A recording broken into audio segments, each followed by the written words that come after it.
আজ মঙ্গলবার ৫ই নভেম্বর সকাল ৯টায় ঐতিহাসিক সোহরাওয়ার্দী উদ্যানে দাওয়াত ও তবলিগ মাদ্রাসে কওমি এবং দ্বীনি হেফাজতের লক্ষ্যে ইসলামী মহাসম্মেলন অনুষ্ঠিত হয়েছে।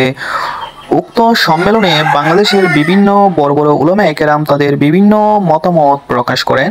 এই সম্মেলনে তাদের প্রধান বক্তব্য ছিল যে বাংলাদেশে যে সাত পরিপন্থী আছে তারা ধর্ম বিদ্বেষের আকাঙ্ক্ষা সৃষ্টি করতে যাচ্ছে এবং সাদ যে গুমরাহের দিকে ধাবিত হচ্ছে এ নিয়ে তারা বিভিন্ন ধরনের বিভিন্নভাবে বক্তব্য উপস্থাপন করেন এবং সাদ পরিপন্থী যে সমস্ত ব্যক্তি আছে তাদেরকে সেই জায়গা থেকে সরে আসার জন্য আহ্বান জানান এবং তারা আরো বিশ্ব ইস্তেমা নিয়ে বিভিন্ন দিক নির্দেশনা তারা প্রদান করেন।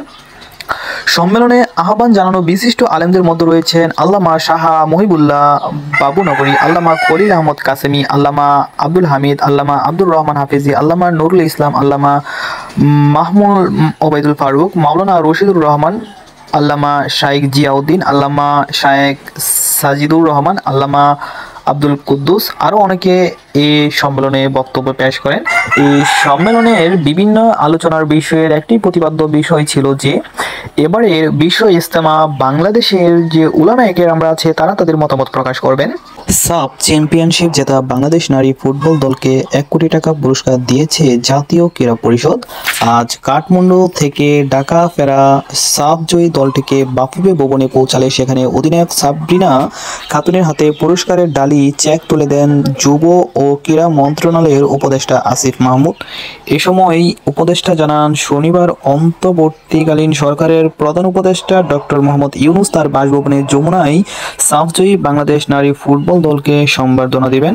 বুধবার কাঠমান্ডুর দশরথ রঙ্গশালা স্টেডিয়ামে স্বাভাবিক নেপালকে ২-১ গোলে হারিয়ে টানা দ্বিতীয়বার নারী শিরোপা জেতে বাংলাদেশ।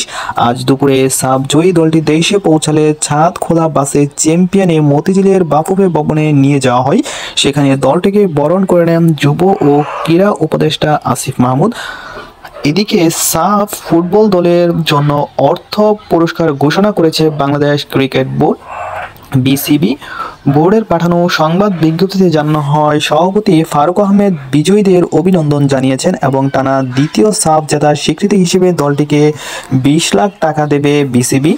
আর একটা চিত্র লক্ষ্য করলে দেখা যায় যে গতবারে যে সাফ ফুটবল জয়ী চ্যাম্পিয়নদেরকে যখন সংবাদ সম্মেলনের আয়োজন করা হয়েছিল তারা যখন পিছনে ছিল, এবারের চিত্র দেখলে ভিন্নতা লক্ষ্য করা যায়। আর আগামীতে যেমন সাফ ফুটবল জয়ী চ্যাম্পিয়নদের সাদ খোলা বাসের চিত্র যেমন ভিন্নতা লক্ষ্য করা যায়, এবারের সাফ ফুটবল নারী চ্যাম্পিয়নদের সাদ খোলা বাসের চিত্র ভিন্ন লক্ষ্য করা যায়।